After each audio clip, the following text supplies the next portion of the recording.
I need you to listen to me carefully because what I'm about to say is not dramatic. It's dangerous if ignored. There are soul ties that don't expire with the calendar. There are connections that don't end when a relationship ends. And if they are not broken intentionally, they don't stay behind in the old year. They cross over. I know this because I used to track them. Before I encountered Christ, I was trained in the occult to identify spiritual attachments that followed people from season to season. We didn't need permission to know who was bound. Soul ties announce themselves in patterns, recurring dreams, repeated cycles, emotional reactions that don't make sense, and spiritual resistance that shows up right when someone tries to move forward. Midnight on December 31 was not just a celebration to us, it was a checkpoint. In the occult, transitions matter, thresholds matter, and time markers, especially the crossing of a year, act like spiritual bridges. Whatever is still attached when you cross tends to claim continuity. Not because God designed it that way, but because unbroken agreements don't dissolve on their own. I watched people pray into a new year, fast into a new year, declare new beginnings while dragging old soul ties with them. Ties formed through relationships, trauma bonds, sexual connections, manipulative friendships, abusive authority, or deep emotional dependence. Some of them looked harmless. Some felt nostalgic. Some even felt loving. But spiritually, they were chains. When I left the occult, this truth followed me like a warning bell. Because believers were never taught that not all connections are physical and not all separations are automatic. Some ties require confrontation. Some require renunciation. Some require clarity before crossing over. This message is urgent because timing matters, not because midnight has magical power, but because decision does. A line is about to be crossed, and whatever you don't intentionally release will assume permission to follow.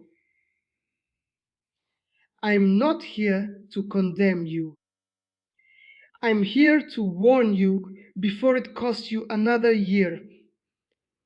There are 5 soul ties that must be broken, not someday, not gradually, but deliberately.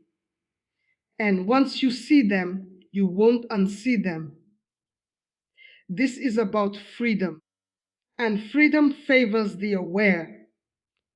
This was the most common soul tie we exploited, and the one people underestimated the most. In the occult, intimacy was never viewed as casual. It was considered a binding act, whether love was involved or not.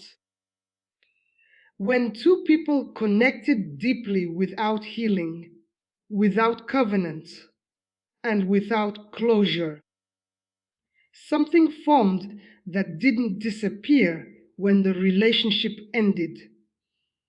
We called it an open cord. These cords didn't care about distance.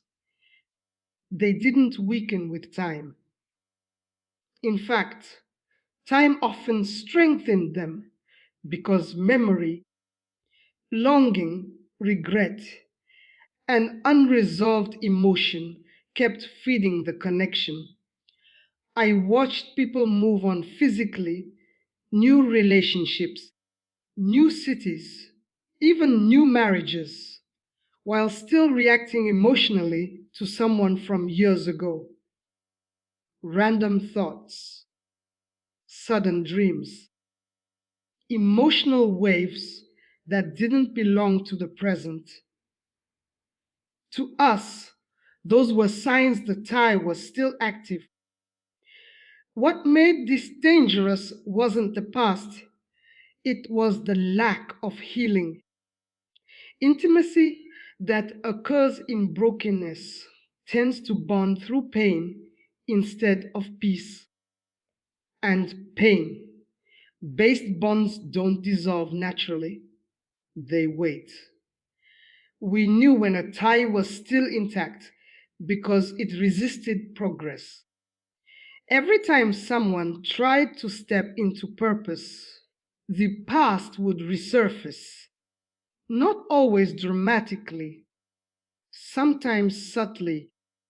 Comparison, dissatisfaction, unexplained sadness, or attraction to the same type of person again. Believers often prayed, God, help me move on, without ever confronting the tie itself.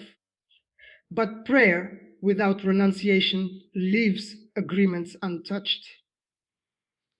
This is why Scripture warns that two become one. Oneness doesn't evaporate just because contact stops. It must be separated intentionally. Breaking this tie doesn't mean shame, it means honesty.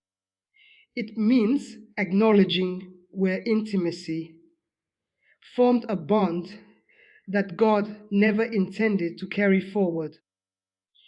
We waited for people to ignore this tie because as long as it remained, we didn't need to create new traps. The old one would keep pulling. Unhealed intimacy doesn't stay in the past. If it's not broken, it waits at the threshold and crosses with you. This one was harder to detect, but far more dangerous. Some soul ties are not formed through intimacy or affection, but through control. In the occult, we paid very close attention to people who had once submitted their will to another person out of fear, dependency, spiritual intimidation, or emotional pressure. Those ties were powerful because they were built on authority given away, not love shared. These ties often formed under leaders, mentors, parents, partners, or friends who dominated rather than covered. The person didn't just listen to them, they yielded to them. Over time, their decisions, confidence, and sense of identity became filtered through another voice. We knew a control based soul tie was active when someone could no longer hear God clearly without anxiety. When they second guessed every decision, when they felt guilt for choosing differently, when freedom felt unsafe, the manipulator didn't need to still be present.